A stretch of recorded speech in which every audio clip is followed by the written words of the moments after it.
CAP round वनचे allotment झालं mechanical आणि civil या दोन ब्रांच तुम्हाला मिळाले असतील किंवा इलेक्ट्रिकल ब्रांच मिळाले असतील तर या दोन ब्रांच घ्याव्यात हे तुमच्या राऊंडला प्रश्न विद्यार्थ्यांना पडतो की याचं नक्की करायचं काय मेकॅनिकल सिव्हिल टाकायची वाट पाहिजे त्याच्यासाठी तर सीएस कम्प्युटर एडीसी या ब्रांचेस असताना मला मेकॅनिकल सिव्हिल घेतली पाहिजे का माझा रँक थोडासा कमी आहे पर्सेंटाईल कमी आहे पण मला मेकॅनिकल सिव्हिल घ्यायचं नाही मला असं एक सीएस एनबीसी इलेक्ट्रिकल एआयडीएस अशा ब्रांच घेण्याची इच्छा आहे फक्त ऑप्शन फॉर्म मध्ये एक ऑप्शन म्हणून मेकॅनिकल सिव्हिल केले होते पण आता ती जरी खाली होती तरी तीच ऑप्शन तोच ऑप्शन मला आता लागलेला आहे मी त्याला बेस करून बेटर भेटलं असा एक प्रश्न कॉमनली मला येतो मला काय म्हणायचंय की बेटरमेंटला कधी जावं आणि फ्रीज कधी करावं मेकॅनिकल सिव्हिल ब्रांच वाईट आहेत का हा पहिला मेकॅनिकल सिव्हिल इलेक्ट्रिकल या ब्रांच वाईट नाही तर या फोर ब्रांच आहेत हा ब्रांच जुन्या आणि महत्वाच्या ब्रांच आहेत या ब्रांच मध्ये बऱ्याच विद्यार्थी शिकणार चांगल्या कामाला लागलेले आहेत पण मध्ये जे कम्प्युटर एआयडीएस एनडीसी याचा जो एक कल वाढला होता त्याच्यामुळे विद्यार्थ्यांना मेकॅनिकल सिव्हिल थोडंसं जाण्याचं प्रमाण कमी झालं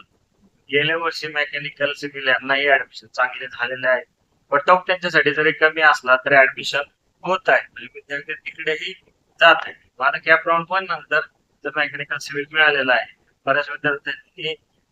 आता मला 3-4 गोष्टीचा सिनारिओ पाहिजे पहिला सिनारिओ काय असेल की स्वतःहून मेकॅनिकल सिव्हिल टाकलं होतं का दुसरा सिनारिओ काय आहे की वरती सगळे टेक ब्रांच टाकलेले आहेत आणि आता त्याला त्या मिळाल्या नाही तर मेकॅनिकल सिव्हिल घेईल दुसरा सिनारिओ होता तिसरा सिनारिओ काय की मेकॅनिकल सिव्हिल मिळाला तर म्हणून टाकलं होतं आणि चौथा सिनारिओ हा आहे की चांगल्या कॉलेजचं मेकॅनिकल सिव्हिल भेटलं तर घ्यायला काय हरकत नाही अशा अंदाजाने काय विद्यार्थ्यांनी टाकले हे 4-5 सिनारिओ असतील प्रत्येकाच्या ट्रेन आहे आपली तर पहिला मुद्दा पाहू आपण की समजा एखाद्याला मेकॅनिकल सिव्हिल नको आहे ज्याला एआयडीएस एनटीसी कम्प्युटर अशीच ब्रांच हवी होती पण आता पर्सेंटाईल कमी आल्यामुळे ती ब्रांच घेण्याचा तो विचार करत आहे पहिल्या राऊंडला मेकॅनिकल सिव्हिल लागलेला आहे आणि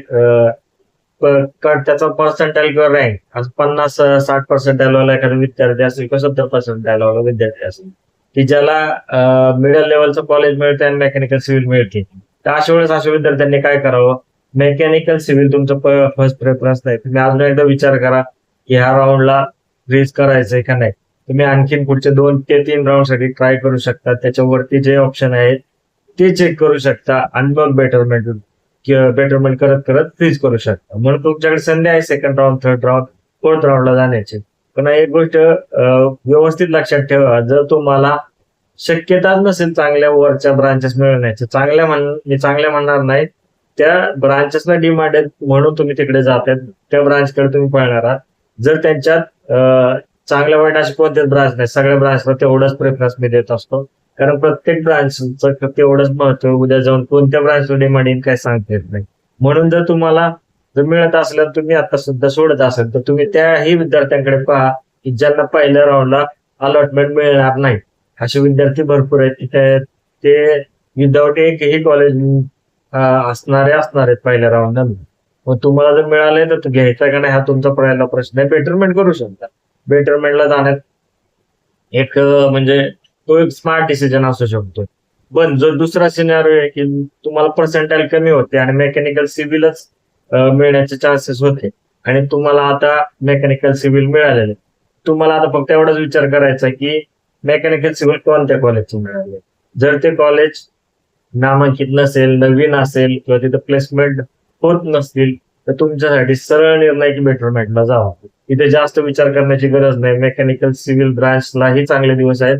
पण चांगल्या ठिकाणी चांगल्या योग्य पद्धतीने त्याच्यात जर अभ्यास केला मेहनत घेतली तर पुढे जाण्याचे चान्सेस आहेत म्हणून घेतानाही चांगल्या ठिकाणी तुम्ही मेकॅनिकल सिव्हिलला प्रेफरन्स द्या तिसरी गोष्ट असे काही विद्यार्थी आहेत की त्यांनी स्वतःहून मेकॅनिकल सिव्हिल टाकलेली आणि त्यासाठी फक्त कॉलेजला प्रेफरन्स दिलं होतं टॉपचे कॉलेज टाकले होते 10 ते 15 ऑप्शन टाकले होते आणि मेकॅनिकल सिव्हिल तरी त्यांना आता कॉलेज लागलेलं आहे मेकॅनिकल सिव्हिलचं पण झालंय काय टाकले होते 15 कॉलेज आणि ज्याला त्यांना पहिल्या 5 ते 6 कॉलेज मिळण्याची शक्यता वाटत होती, पण खालचं 15वं कॉलेज मिळालंय. तर डायरेक्ट बेटरमेंटला जा. तुम्हाला जे कॉलेज पाहिजे ते मिळेपर्यंत 2 ते 3 राऊंड पर्यंत तुम्ही वाट पाहू शकता. तर तुम्ही मेकॅनिकल सिव्हिल घेणार हे तुमच्यासाठी आता ठरलेली गोष्ट आहे. त्याच्यामुळे तुम्ही कन्फर्म असल्यामुळे मेकॅनिकल सिव्हिल साठी ट्राय करा आणि चांगल्यातलं चांगलं कॉलेज मिळालं की तुम्ही ते ब्रीज करून टाका. म्हणून ज्यांचं ठरलेलं आहे त्यांनी ही पद्धत अप्लाय करू शकता. तर असे काही विद्यार्थी आहेत की मेकॅनिकल सिव्हिलच्या बाबतीत त्यांचं ठरलेलं नाहीये, पण त्यांच्याकडे ऑप्शनच नाही की आता मला मेकॅनिकल सिव्हिलला घ्यावं लागणार आहे आणि ते त्याच्यासाठी मनाची तयारी करून आहे.